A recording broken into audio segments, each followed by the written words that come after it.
വാർത്തകൾ വിശദമായി. ജമ്മുകാശ്മീരിലെ ദോഡ ജില്ലയിൽ സുരക്ഷാ ഉദ്യോഗസ്ഥന്റെ സർവീസ് റൈഫിൾ തട്ടിയെടുക്കാൻ ശ്രമിച്ച യുവാവ് വെടിവെപ്പിൽ കൊല്ലപ്പെട്ടു. ചീക്ക ഗ്രാമത്തിൽ താമസിക്കുന്ന ആരിഫ് ഹുസൈനാണ് മരിച്ചത്.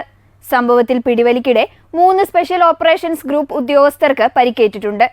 വ്യാഴാഴ്ച രാത്രി 11:30ഓടെ ബാന്ദർവ പട്ടണത്തിന് സമീപമുള്ള ജയ്ഗാണ്ടോ റോഡിലായിരുന്നു നാടകീയ സംഭവങ്ങൾ അരങ്ങേറിയത്. പ്രദേശത്ത് ഭീകരരുടെ സാന്നിധ്യമുണ്ടെന്ന രഹസ്യവിവരത്തെ തുടർന്ന് പരിശോധന നടത്തുകയായിരുന്ന സ്പെഷ്യൽ ഓപ്പറേഷൻസ് ഗ്രൂപ്പിന് മുന്നിലേക്കാണ് ആരിഫ് എത്തിയത്.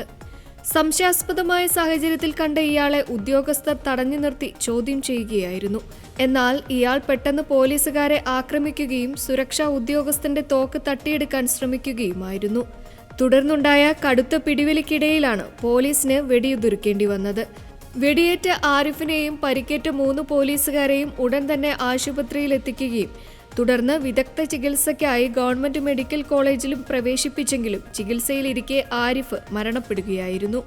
പരിക്കേറ്റ പോലീസുകാർ ആശുപത്രിയിൽ തുടരുകയാണ്. സംഭവവുമായി ബന്ധപ്പെട്ട് മറ്റൊരാളെ പോലീസ് കസ്റ്റഡിയിലെടുത്തിട്ടുണ്ട്. ഇയാൾക്ക് സംഭവത്തിലുള്ള പങ്കിനെക്കുറിച്ച് പോലീസ് ചോദ്യം ചെയ്തു വരികയാണ്.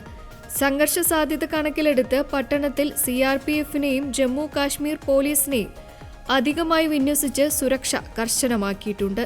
നിലവിൽ ജയ് മേഖലയിൽ സൈന്യത്തിന്റെ നേതൃത്വത്തിൽ വൻ തിരച്ചിൽ തുടരുകയാണ്.